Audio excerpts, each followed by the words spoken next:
So this is API Days. Welcome to my talk. I'm really excited to see all of you here, some of whom I have spoken to earlier today, but some new faces as well. And I'm going to talk today about a smart way to use API specifications and get feedback early.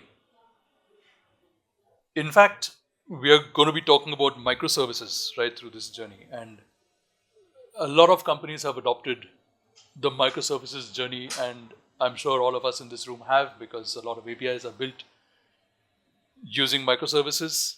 And if you take a step back to think about what microservices are supposed to give you, what is the promise of microservices? It's basically about time to market, right? Getting to market quickly. Because the whole idea is that there's a single service, there's a small team that's building whatever it has to build, and then gets it out there. It's not dependent on anyone. Just builds services, small teams building services that do one thing or a few things really well, and that's their primary responsibility. And how many of us have actually been able to achieve that time to market, quick time to market?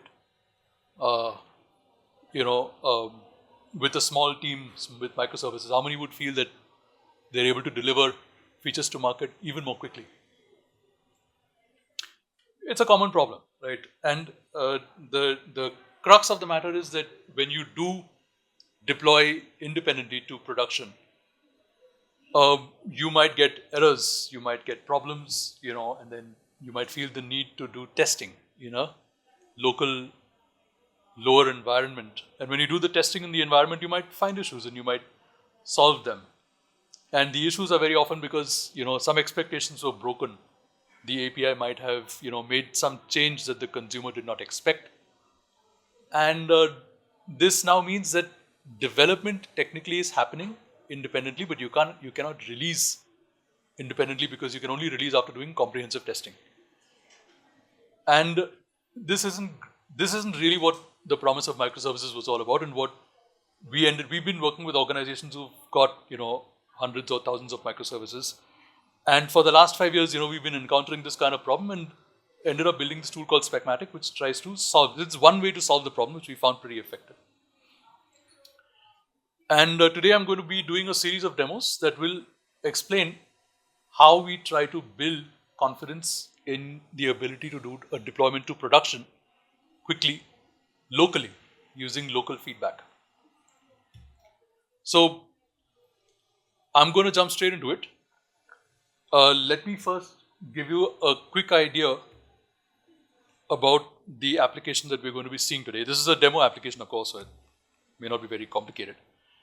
Let's say you have an app talking to a BFF, typical backend for front end, that talks to a domain service. A domain service responds to the BFF. The BFF may send a message to some topic, on a Kafka queue perhaps, which may be used for analytics, and then it sends a response to the app. Pretty standard stuff. In fact, most enterprises will have something a lot more complicated than this, right? What will also happen is you will often have an OpenAPI specification, say for the BFF. It's a REST service, okay, and then your domain service will have its own OpenAPI specification. In fact, the Kafka topic will ideally have an async API specification. So all of us know OpenAPI, I'm guessing. What about async API? Can I just a quick show of hands, whoever's familiar with async API? That's nice. And for the rest of the folks who are not that familiar, it's basically the same thing as OpenAPI, but there are, you don't have API endpoints, instead you have topics. So you basically say what schema is going to hit that topic. That's async API for you. So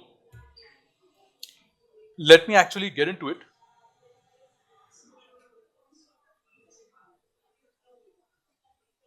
So here we go. I am going to start. So remember I said there was a domain service at the end, right? And we are going to test the BFF. The BFF is, I'll just switch back to the diagram for a second. The BFF, I have the stuff in pink running on my laptop right now.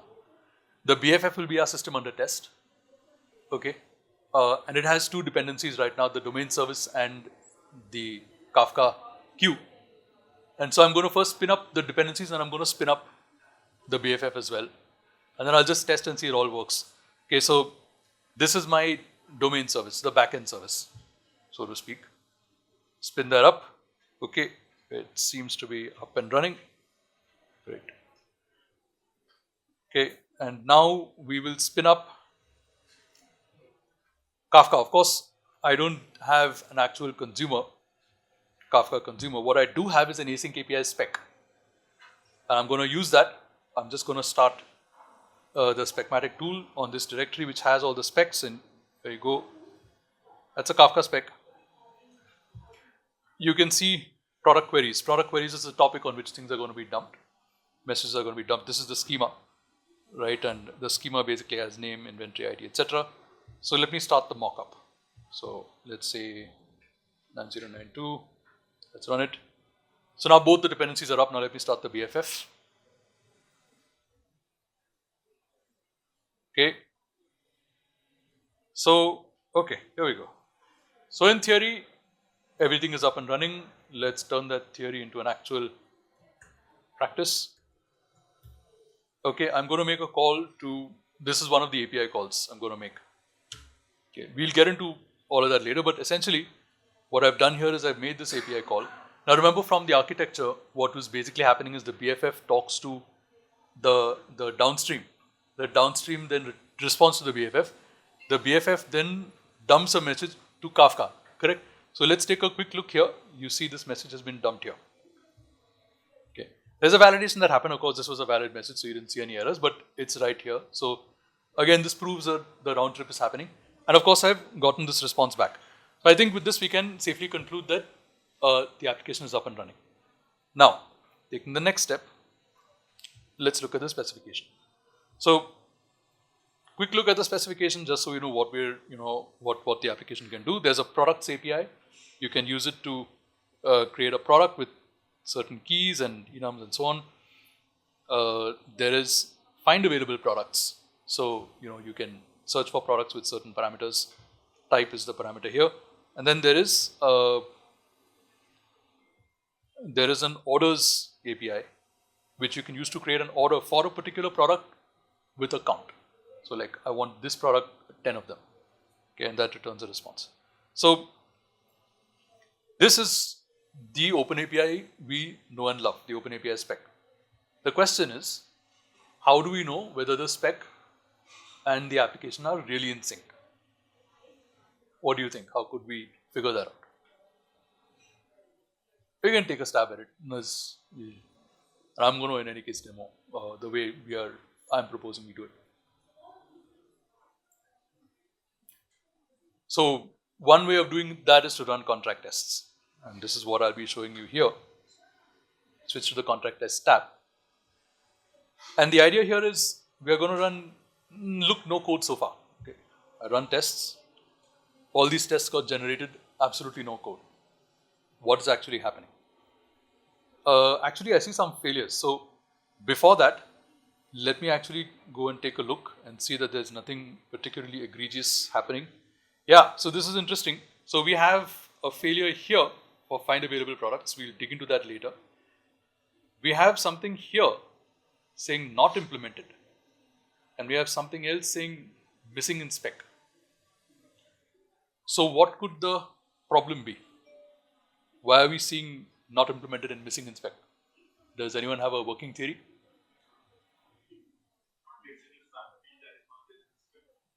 Correct. Sorry? So you both kind of hit upon two parts of the answer. Very first thing I'll point out is I can already see that orders is misspelled. Ordries is the spelling. So what's essentially happened is we have tried to hit ordries in the spec. We've tried to generate a contract test from that and hit the application. The application has not properly responded. Actually, it's responded correctly. It hasn't implemented the thing, so it's showing a 404, which is perfectly valid. That means it's not implemented. That's correct. And what the application actually has is orders, which is not in the spec. So that's the first point of feedback. Let's just fix that and be done. There we go. Okay. So now we have orders. Save that. get rid of it, and run again. Good. Here's another interesting one. What is /health doing here? So now /health is simple. This is your typical microservices health check. And typically this is not found in a spec because it's not business logic. But it's in the application. And the application has exposed it, using the actuator. So you see on top here, it says actuator is enabled. And because the actuator is enabled and Specmatic can query it, we figure out what's in the application, what's in the spec. We diff the two, and now we can tell you what the problem is.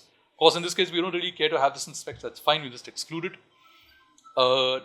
And now we want to dig a little deeper and see what's going on here under the hood. So let's, in fact, even before going there, let's at least look at the positive tests first.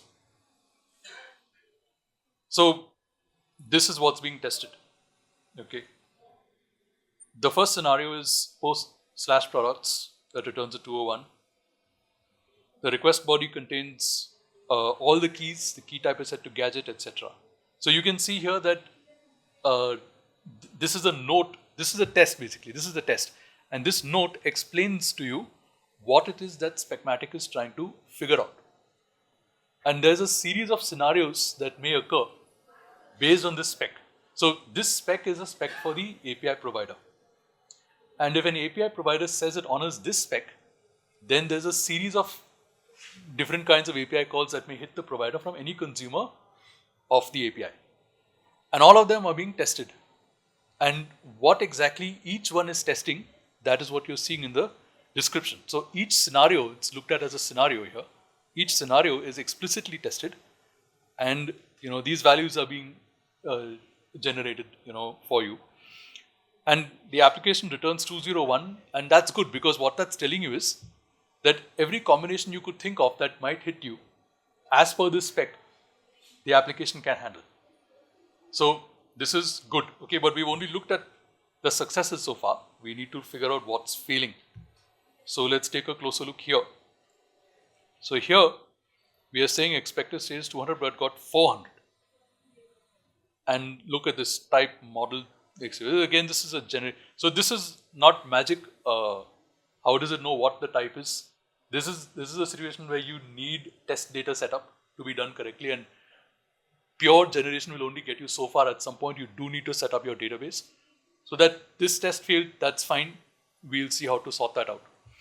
Okay, I'll show you that next. And then we look at the next one, and again, this is giving a similar error, 201 status 400. So these product IDs are off the charts. They were randomly generated. They don't exist in the DB. So once again, it's a question of test data setup. We need to make sure these things are wired up correctly. So what do you think might be a good way to solve this problem?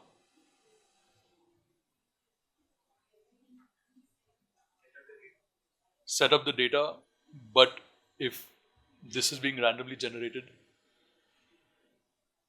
then you need to feed in some test data as well. You need a way to do that. That's absolutely correct. Okay, so the test, there is no, you certainly have to set up test data, and you need to tell Specmatic what to send, and of course Specmatic has to do the due diligence of validating the data as well. So that's what the examples are for. So I come to the examples. Now, to keep this simple, to start with at least, I'm just going to focus on the 201s. Okay, 201s, 200s. Let's hit generate.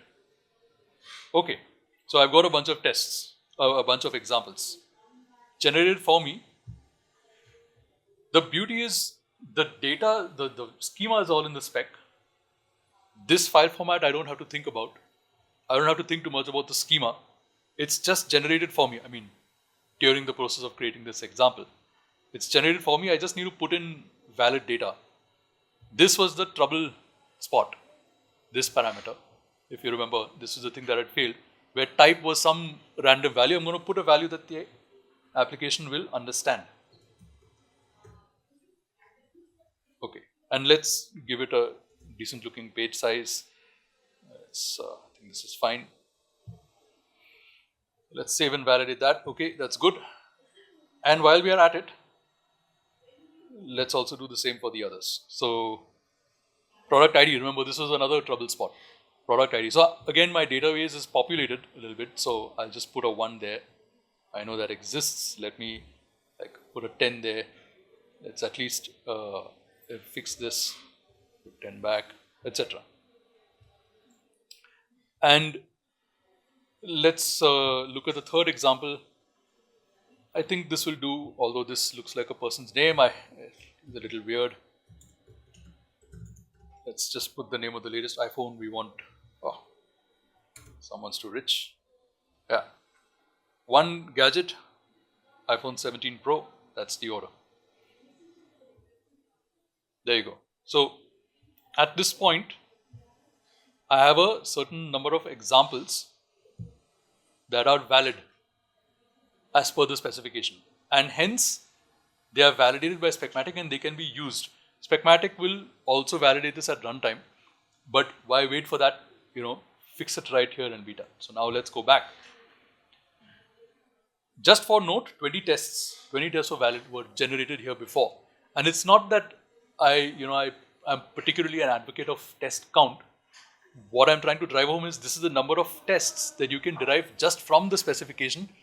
If you're testing everything in the spec thoroughly, this is just the number of cases that you have. Specmatic does it for you, and there's no code. I haven't written a single line of code till now, not one test written as code. Now I run this again. Okay, that's good, sort of. I see. So there's another drift here. Now that we got a valid response back, it turns out that there are keys in the spec which are not in the response. And for the purpose of this demo, I'm going to take the call that those keys are not really required. In fact, if you look at it, this is an order created, right? Why would I send this data out? Like, why would I just bring it all back? So I'm just going to handle this by knocking out the keys that are not necessary. That's the order thingy, the order schema. As I see it, there's no other order API, so this is the only place it's being used. And if I go down and get it, suddenly by knocking all this out, this is no more an order, this is an order ID. So let's just rename the schema as well, and let me just thereby fix it above.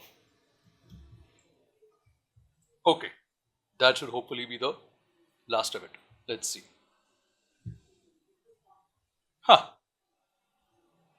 So now that we fixed the schema, the example is invalid. Remember when we first generated the example, we generated for the old schema. Now we need to fix that. Okay, not a problem.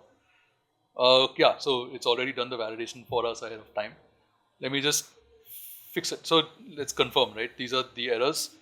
In fact, they are showing up here. So this is what we saw. Fix it. Done. Again, the fix was trivial, right? Because I know in the spec these things are not there. Why do I have to go and remove them manually? This is a button and just does it. Life's too short to do all this stuff by hand. So now, yay, cool. Oh, we changed the spec, so I think this came back. I'll just knock that out again. Awesome. Maybe not, because has anyone noticed something else that's changed on the screen aside from passing tests? Total has gone down. So it turns out what's happening is, because I've now this is the point where you're starting to provide data, and Specmatic gets a sense that, hey, I'm implementing something, but it's not going to ruffle feathers too much. It'll just use the examples you've given as test data, which is great. But the problem is, what happens to all those test cases that were being tested before?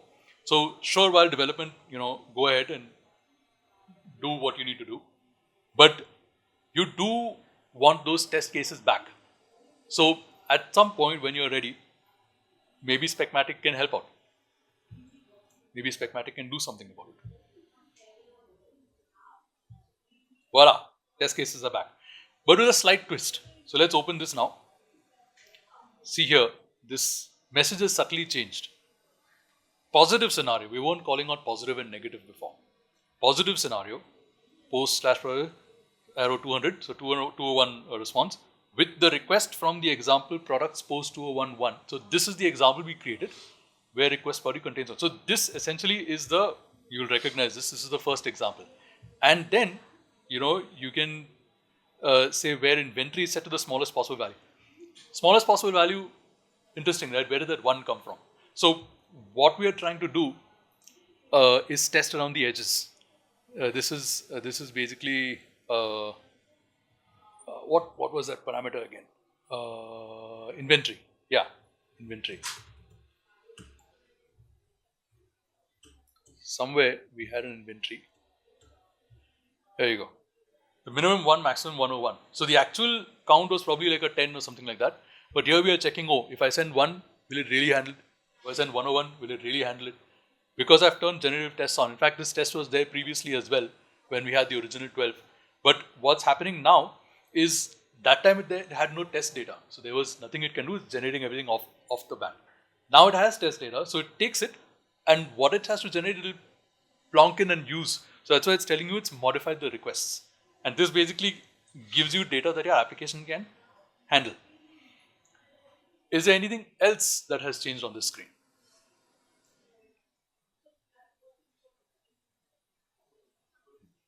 Sorry? Coverage has changed, yes. That is also interesting. In fact, good you brought that up. And yet another thing has changed.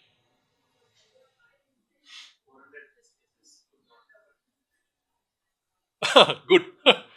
Very nice. So that's point 2. There's yet another thing that's changed.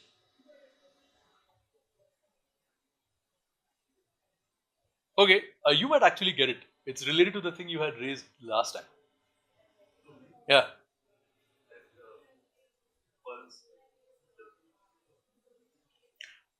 No, not quite. The total has gone up now. This is 92. So, like, what's happening here? It's related to what you said and related to what you also said. Okay. So, essentially, what's happened is the test count has gone up because when we say generative, when we switch this flag on, previously it was all happy path. But now we are saying we really want to make sure this is solid, rock solid. Okay. What do you mean by rock solid? Hey, what? So I was saying, right, we are testing around the edges 1 and 101. Okay, what if I sent 0? The spec says 1, right? I should get a 400. What if I send 102? The spec says 101. I should get a 400 back. So you can twist the requests around and make sure that, hey, I'm not mucking it up. And that is important. So I'll get into that a little bit.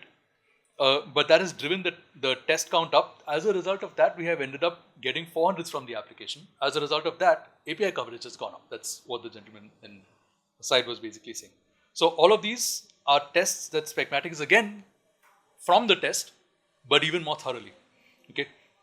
So let's take a look at some of these. Right. We're saying negative scenario this time. Again, another subtle change. Right. Previously we were talking about positive. Now it's negative. With request from examples also, where request body contains all keys and the key name is mutated from string to null. So this you'll recognize, right? Type gadget inventory 1. Last time we saw this request, it was iPhone 17 Pro. Now that's null. Now just imagine what might happen if in a mobile app, if the API is very forgiving, the API says, hey, I can handle anything. It will take a null, it will convert it to an empty string, store it. Excellent. The mobile app is not getting any feedback that something is wrong. The API has no idea that something is wrong and is just storing an empty name, which is wrong because all gadgets have a name, right? And nobody has any clue until a customer comes up and says, hey, I bought something and I have nothing in there. Well, here's your feedback, right? Of course, it turns out that we are sending a null. The API has returned a bad request. The twist to the tail is that the bad request is itself not expected by Specmatic. And it seems that there's a problem with the the response schema.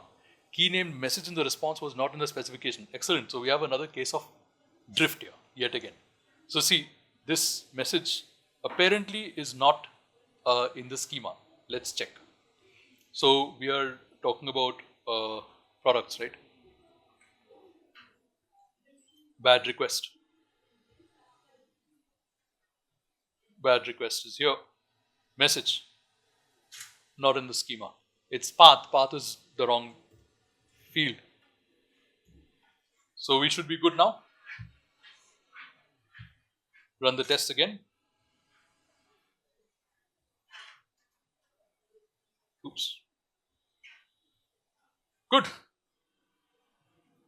So we actually have a significant chunk now. 91, 60% coverage. Will be slightly higher if all APIs are covered and there are no missing endpoints. All the tests are passing. So a lot more security now.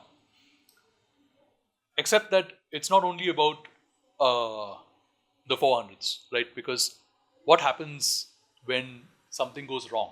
So to explain what I mean, let me just switch back to my PowerPoint so we can see the architecture diagram.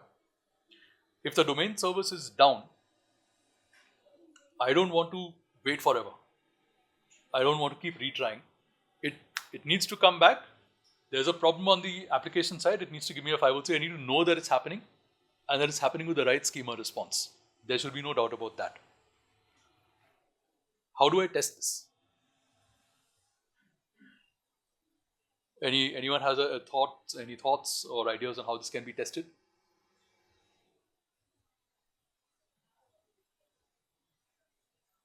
The complexity that I'm adding here in the situation is domain service is down.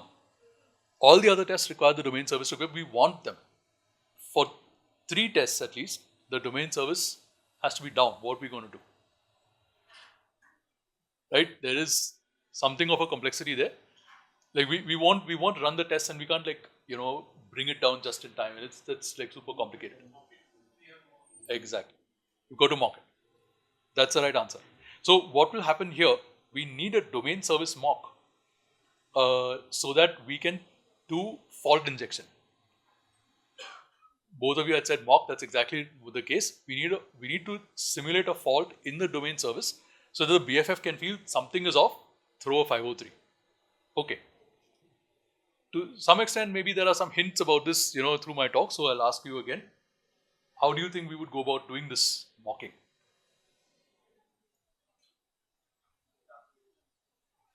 That's part of the answer. Correct. So the consumer needs to mock out a provider and then make it as if it's. Go ahead.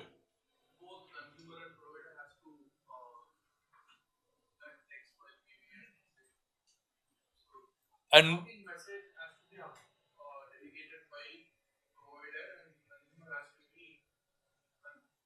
correct. Absolutely. And for the mock to be a safe, trustworthy mock to go, it has to be centralized and it needs to be backed by a spec. That's how we know, right? We don't have a spec for the domain service because it's a internal service or something like that, or maybe, in fact, in many organizations, if the organization is large enough, it's very difficult to bring all the teams online together. We often start off with a set of teams, and then it keeps coming up. It starts with a core team, and then their consumers or their API providers, etc. And for some time, the domain service might not be on board with the testing practice, and they might just not have a spec for you. What are you going to do?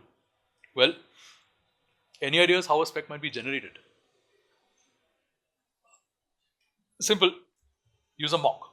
You use a proxy. So I'll show you how that can be done now. Use a proxy for that. So what I'm going to do, let me switch back here. I don't have an OpenAPI spec right now. That piece is a void.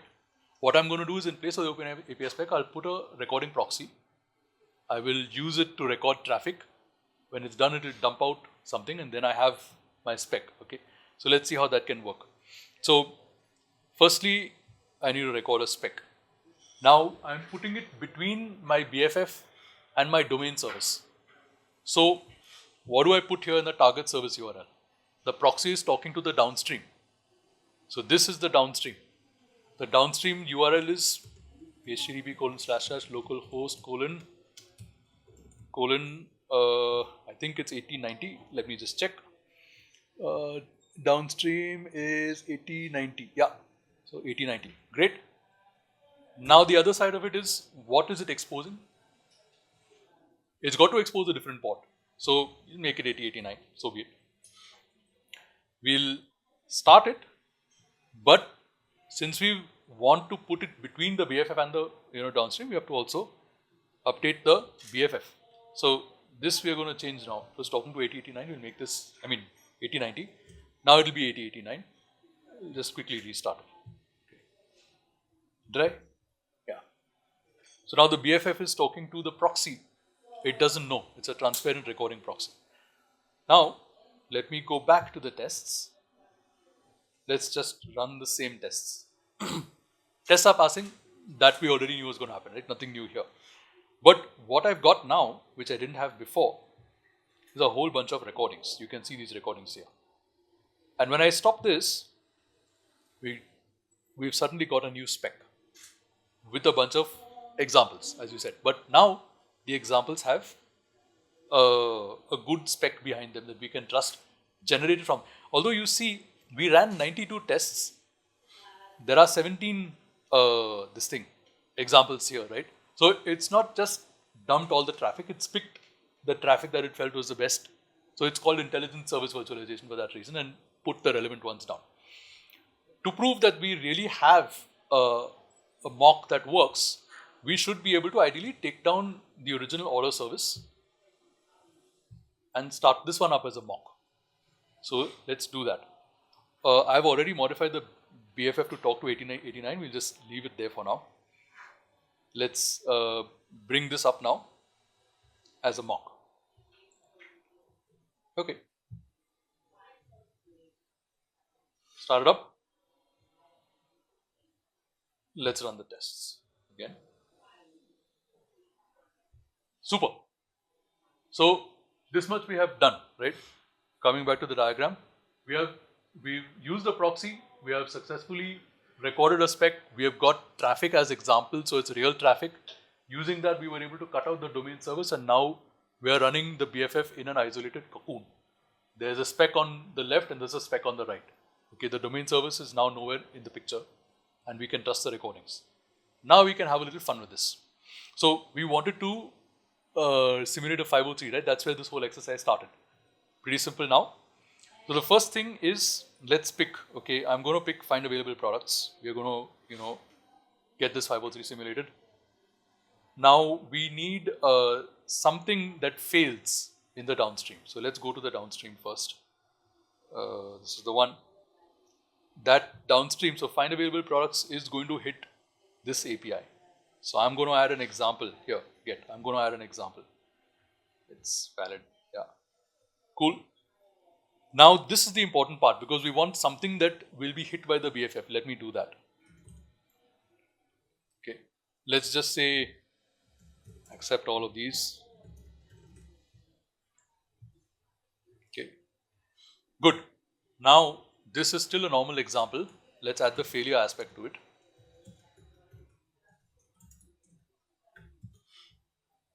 This is too long a time for the BFF. The BFF will have a problem with this. It will think of this as a failure. So let's go back to tests. So now what happens if I run tests here? Sorry? Not quite, because we don't have an example that is hitting that parameter. We got to add this example here also. Good point, but that side of the equation, now this side of the equation. So here we are going to add an example for find available products. It's going to be a 503. Generating a 503 example because we are telling specmatic, this thing is supposed to trigger a 503. So let's do that. Type other, page size 10. Fine. Now, run the tests again. Look, it got stuck. It's waiting for the timeout. The connection died and suddenly 503 is covered, and look at the API test coverage, 77%. That's gone up. So now this is a complete, end-to-end situation where we can keep driving coverage up to 100%. While we are on the subject, I sneakily displayed mock as well. This mock is the counterpart to tests. And I'll just talk about that as well, because there is no, the whole idea is that the tests are being used as guardrails to make development safer. That's the crux of it. The tests have to get feedback. If something goes wrong, we have to get that. You saw an example of feedback which we got earlier, right? When I made a change to the spec and then suddenly the example was invalid. That kind of feedback basically can happen anywhere through this cycle. I could get an invalid request here. No time to do the complete demo. In fact, if you want to play around with it, a demo of Studio is available on the Specmatic website online. You can try it out for free. But let me just switch back to the PowerPoint. Actually, another quick thing on the testing front. So the whole idea of the generated tests, right? We have basically taken inspiration from property-based testing and mutation testing. Anyone familiar with property-based testing here? It's a very interesting idea. Let's say that you saw in the spec, right, that inventory is between 1 and 101. Now that becomes a property. The property is that when I send a request with inventory greater than equal to 1, less than equal to 101, that request will succeed, other things being equal, right? It's like a composite property in a sense. And if you have a property, you can test the value within the property, at the edges of the property, and then outside the property, and things should break. So you can test, given a property, you can do good testing around that. And then the other side of this is mutation testing. Does anyone know what mutation testing is? You know, right? So this is a bit of the end.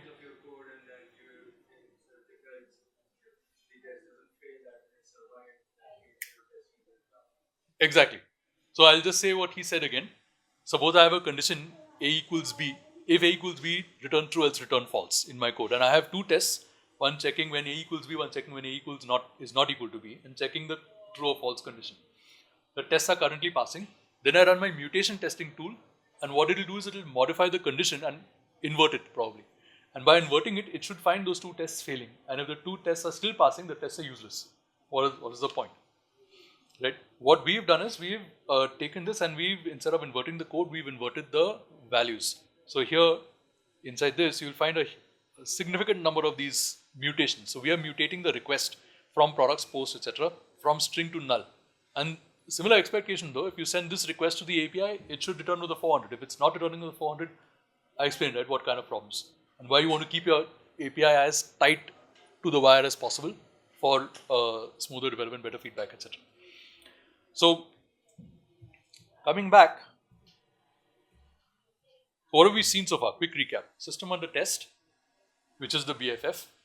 We've seen Specmatic take an API specification.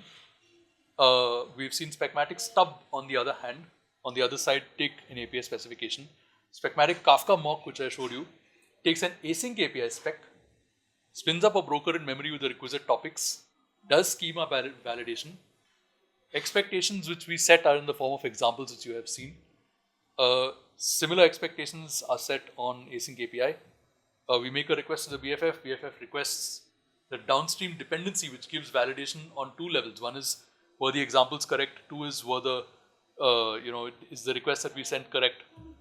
Get the response back. BFF dumps to the async API spec, the async API mock, which records the message, and it also validates. So that when the response comes back, Specmatic can now check and see, I was expecting 10, did I get 10? Did I get any invalid messages? All this, right, is the setup. What's the crux of this? The crux of this is an executable contract. So what's happening here is, you have a single async API specification. Now that's the important part, that there is one single API specification that is used for whatever it is you want to use it for, okay? Service virtualization for the consumers. What is a consumer doing? They are taking their async API specification and they are simulating the provider. They are not talking to an actual provider. They don't need an actual provider. They can faithfully simulate the provider. But that word faithfully is doing a lot of work. What does it mean? So interestingly, consumers are always the people that are burnt first.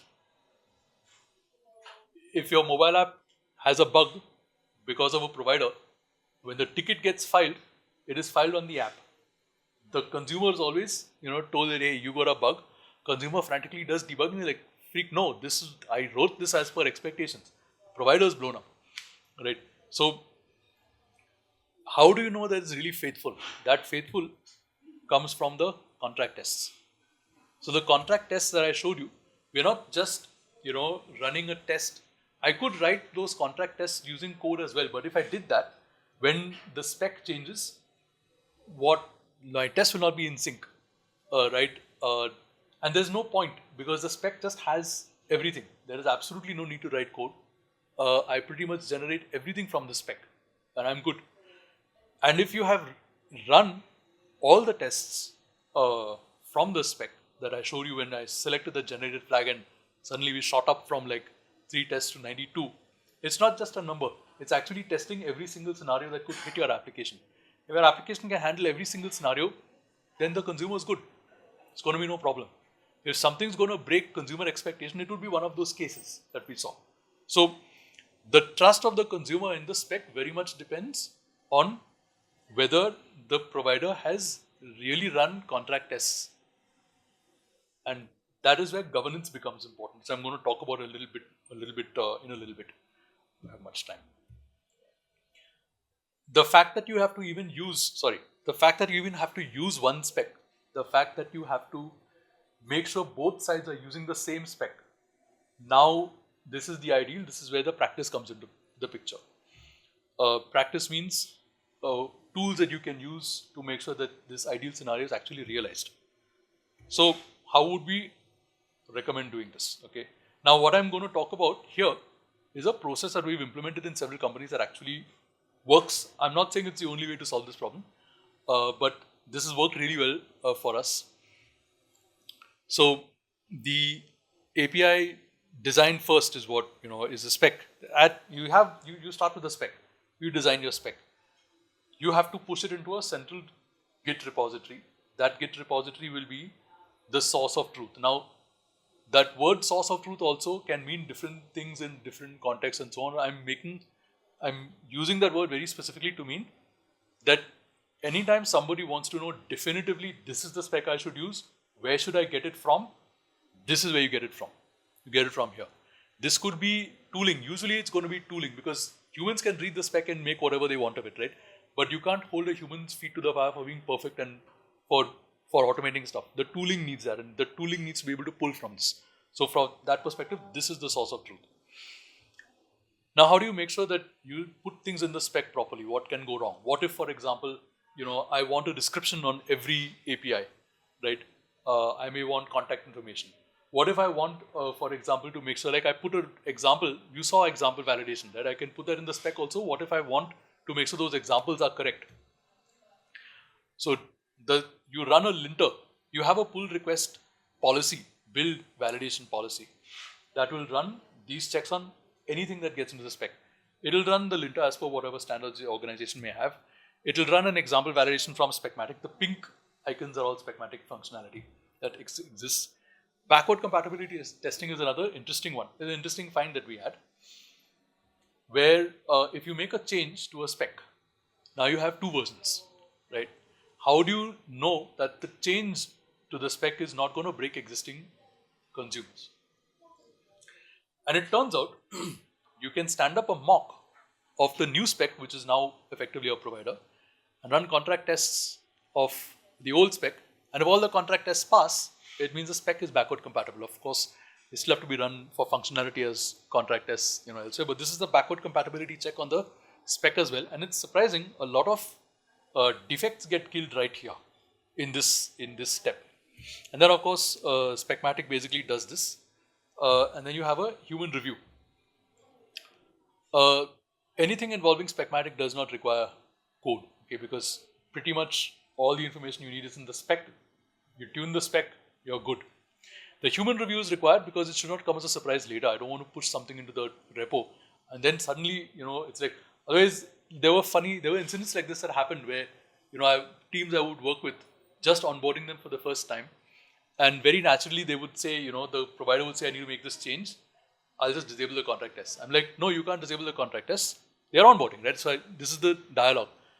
You can't disable the contract test. You make a change to the spec. You're like, hey, if I change the spec, the consumer will break. I'm like, great. Talk to them, get an agreement, change the spec, send them a PR policy, add them as approvers, get approval, and then everyone's happy, right? So this becomes a collaboration a driver. And a good chunk of integration failure just happens because collaboration breaks down at various levels for valid reasons. But this becomes a way to ensure that the collaboration does happen. And once you have that, now you have a spec that everyone's agreed on. Now nobody is surprised about the spec. Now the job is to make sure that we adhere to the spec. Now this is where you do what I was demonstrating today. The consumer uses the spec for service virtualization, but see, it's coming from the central repo. That's why it's a source of truth. It's all coming from the same place. The contract test provider, the contract test is for the provider, right? You run contract tests from the same spec and CI. So you do your unit testing, you do your component testing, and you use service virtualization in component testing from this, right? And again, on the provider side, you do the same thing, contract tests. I didn't demonstrate, by the way, running contract tests in CI. Again, no time. But just as a matter of interest, I have, if I had time, and these sample repos are available, by the way, if you go to specmatic.io, you'll see the sample projects. There is actually a contract test set up here. Again, there's no code, there's just a test harness telling Specmatic where to find what. The test, again, runs the same way, picks up the spec, pulls it from the repo, generates it, you can see it running live here. So once you have this, it turns out, knocks out a good chunk of defects from integration testing. So suddenly you have confidence that you can quickly deploy to production without like extensive integration testing. In fact, very often you can deploy to production without even bothering with integration testing. But I think it really depends, right? So of course there'll be a certain amount of testing that you'll have to do, maybe exploratory testing and so on. That's a separate topic. But this piece just goes really fast. It could be hours or minutes, right? The integration testing phase is like really quick. So key thing to realize is that the further right you get this feedback, the more expensive it is. The further left, the cheaper it is. So you want to get as much feedback left as far as possible. Okay, and these are the benefits you get. You enhance, as I mentioned, shift left, DevX collaboration. If you can actually realize this and take the practice through to the end, you actually get true independent deployment in parallel, which reduces your time to market. Am I out of time or do I have like a few minutes? 2 minutes, okay. Very simply put, what's to prevent a user or the consumer and the provider from, despite doing all this, ending up picking the wrong spec? One of them has run contract tests on V1, the other one's running service virtualization of V2. That's another problem. For that, it turns out Specmatic generates these reports in CI, which goes up, which can be pulled together to collate exactly what is happening in your organization. And you get a graph like this. Well, it looks a little different today, but you essentially get a service graph. The service graph tells you, based on what ran in CI, so if the consumer mocks out a spec and that spec is used as contract test, now you know that the end-to-end connects. If that's not the case, one of these dots is going to look like an orphan, and you can immediately spot it and double-click and zoom into the build and figure out what's going on. And so you need this one layer up, which is called Insights, which again a demo is available on specmatic.io, to drive governance to make sure your practice adoption is solid. Only then would you really derive the full benefits of this practice. Again, more graphs are available. And just a quick call out before I close is I've been demonstrating REST and I've also shown Kafka. We support all of these. That includes gRPC, GraphQL, async API, you know about Redis, JDBC, etc. And the core of this capability is actually open source. If you're working with REST, you don't need any of these. Then there's Specmatic is an open source project. You can pretty much use it off the bat. Developers are already doing so today, and we get a lot of good feedback about it. That's it. I don't know if I have time for questions, but thank you, Jyot. Thank you. I hope Jyot will be around over here.